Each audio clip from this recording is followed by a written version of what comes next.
அல்லாஹ் படைப்பிலேயே சிறந்த படைப்பாக மனிதனை படைத்தான். சிந்தித்து செயல்படும் சிந்தனையாளனாகவே படைக்கப்பட்டவன் இந்த மனிதன். ஆனால் மனிதர்களில் சிலர் தன்னை படைத்த இறைவன் யார் என்பதை கூட அறியாமல் தட்டு தடுமாறுகின்றனர். ஒரு சாரார் கல்லை கடவுள் என்கின்றனர், இன்னொரு சாராரோ இறந்தவரையும் இறைவன் என்கின்றனர். இந்த மனிதனின் சிந்தனை திறன் என்னவாயிற்று?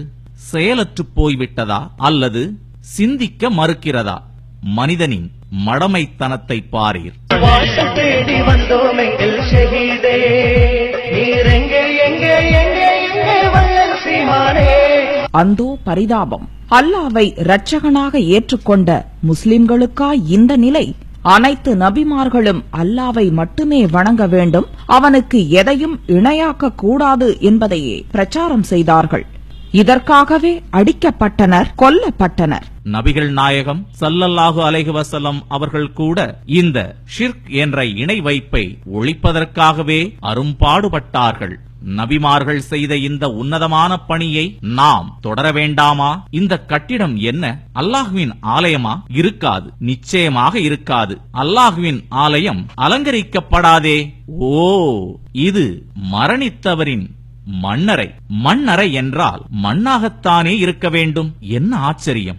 இதை அல்லாஹ் அனுமதித்துள்ளானா அல்லது அல்லாஹ்வின் தூதர்தான் அனுமதித்துள்ளார்களா? உயரமாக இருக்கும் எந்த கபரையும் தரைமட்டமாக்காமல் விட்டுவிடாதே என்று நபிகள் நாயகம் ஸல்லல்லாஹு அலைஹி வஸல்லம் சொல்லி இருக்க, இறந்தவருக்கு இவ்வளவு பெரிய கட்டிடமா? இதுவெல்லாம் மகானின் கல்லறைகளாம். அவுலியாக்கள் என சொல்லி அல்லாஹ் அல்லாதவர்களிடம் மன்றாடும் படும் பாதக செயலை பாருங்கள். அவுலியாக்கள் என்றால் இறைவனால் நேசிக்கப்படுபவர்கள். இறைவன் ஒருவரை நேசிப்பது யாருக்கு தெரியும்? இறைவனின் முடிவை அவனோ அல்லது அவனது தூதரோ அறிவிக்காமல் யாராவது அறிய முடியுமா? என்ன அபத்தம் இது!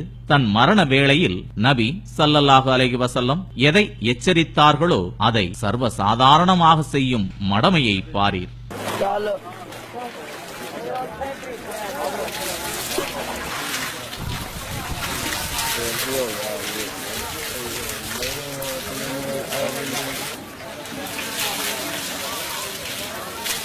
இவர்களுக்கும் இதுகளுக்கும் என்ன வித்தியாசம்? நபிமார்களுடைய கபர்களை வணக்கத்தலமாக ஆக்கிக் கொண்ட யூத கிறிஸ்தவர்களையும் அல்லாஹ் நாசமாக்குவானாக. உயரமாக இருக்கும் எந்த கபரையும் தரைமட்டமாக்காமல் விட்டுவிடாதே என்று நபி ஸல்லல்லாஹு அலைஹி வஸல்லம் எச்சரித்திருக்கிறார்கள். நபிமார்களின் கபர்களை கூட தர்காக்களாக மாற்றக்கூடாது என்பதுதான் மார்க்கம். இன்னும் திருக்குர்ஆனை புரட்டி பார்த்தால் தனக்கு இணை கற்பிக்கப்படுவதை அல்லாஹ் மன்னிக்க மாட்டான். அதற்கு கீழ்நிலையில் உள்ள பாவத்தை தான் நாடியோருக்கு மன்னிப்பான். அல்லாஹ்விற்கு இணை கற்பிப்பவர் மிகப்பெரிய பாவத்தையே கற்பனை செய்தார். அத்தியாயம் 4 வசனம் 48. இதே நிலையில் மக்கள் மரணித்தால் என்னவாகும்? அந்தோ பரிதாபம்! அல்லாஹ் பாதுகாக்க வேண்டும். அல்லாஹ்விற்கு இணை வைத்துவிட்டு இவர்கள் செய்யும் இந்த நன்மைகளுக்கு பலன் கிடைக்குமா?